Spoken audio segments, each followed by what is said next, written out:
नमस्कार दोस्तों, खुद को राष्ट्रवादी सरकार कहने वाली मोदी सरकार ने चंद्रशेखर आजाद, राम प्रसाद बिस्मिल, राजगुरु अशफाक उल्लाह खान जैसे महान स्वतंत्रता सेनानियों को भारत रत्न नहीं दिया है, बल्कि अपनी ही पार्टी के नेता लाल कृष्ण आडवाणी को भारत रत्न दिया है। भारत रत्न भारत का सर्वोच्च नागरिक सम्मान है। यह राष्ट्र सेवा के लिए दिया जाता है। लाल कृष्ण आडवाणी का जन्म गुलाम भारत के कांची में हुआ था। महात्मा गांधी से लेकर चंद्रशेखर आजाद और चंद्रशेखर आजाद से लेकर के सुभाष चंद्र बोस, ये सब आजादी की लड़ाई लड़ रहे थे, लेकिन अडानी साहब को लड़ाई से कोई मतलब नहीं था। साल 1942 में जब भारत आजाद नहीं था, तब देश की आजादी के लिए योगदान देने की बजाय वे आरएसएस के सदस्य बन गए थे। भारत रत्न देश की सेवा के लिए दिया जाता है। लाल कृष्ण आडवाणी का देश के प्रति क्या योगदान है, उसे भी आप लोग देख लीजिए। आडवाणी का देश के प्रति योगदान यह है कि वो मात्र 14 साल की उम्र में ही आरएसएस के संघ में शामिल हो गए थे। उनका देश के प्रति योगदान यह है कि वे लंबे समय तक संघ के स्टार प्रचारक के रूप में काम किया। उनका देश के प्रति योगदान यह है कि जब सन 1947 में भारत देश आजाद हुआ था, तब वे पाकिस्तान में थे और उन्होंने इस जश्न को नहीं मना पाया था। उनका देश के प्रति योगदान यह है दोस्तों कि हिंदू होने के कारण बंटवारे के समय उन्होंने पाकिस्तान को छोड़ा।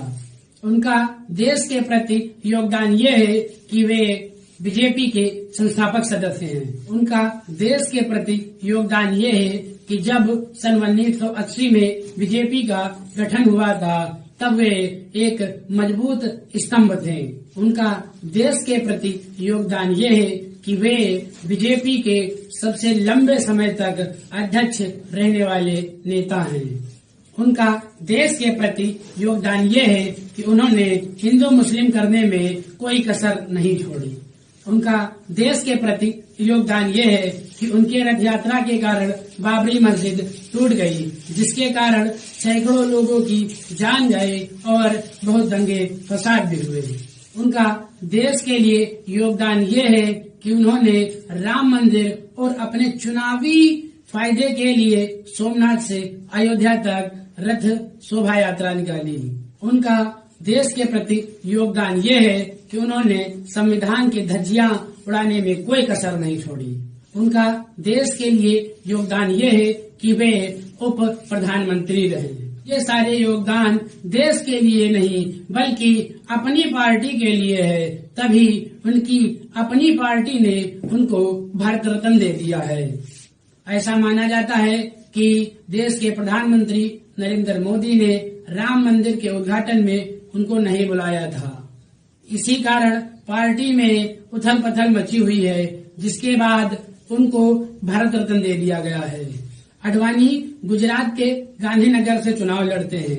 मोदी के राजनीतिक गुरु हैं, आरएसएस के कार्यकर्ता हैं। बस इतनी ही उपलब्धियां काफी हैं भारत रत्न को पाने के लिए। जो बीजेपी कांग्रेस को इसलिए कोसती थी कि कांग्रेस ने सिर्फ गांधी परिवार को ही भारत रत्न दिया है, वही बीजेपी अब अपनी पार्टी के नेताओं को भारत रत्न बांट बांट कर ये दिखा दिया है कि अब बीजेपी और कांग्रेस में बहुत ज्यादा अंतर नहीं रह गया है। अभी तो विनायक दामोदर सावरकर, नाथूराम गोडसे और भी बहुतों की उम्मीद लगाई जा रही है कि उनका भी नंबर आएगा।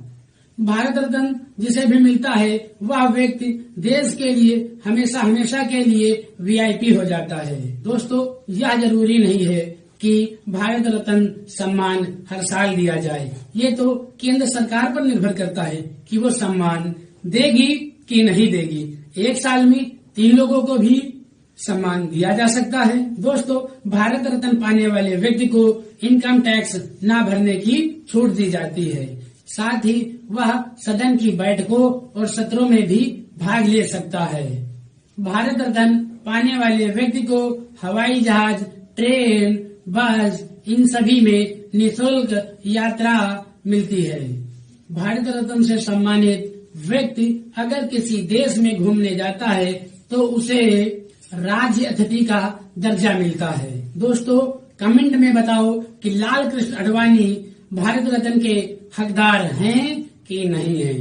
इस वीडियो में बस इतना ही, मिलते हैं और नई वीडियो के साथ।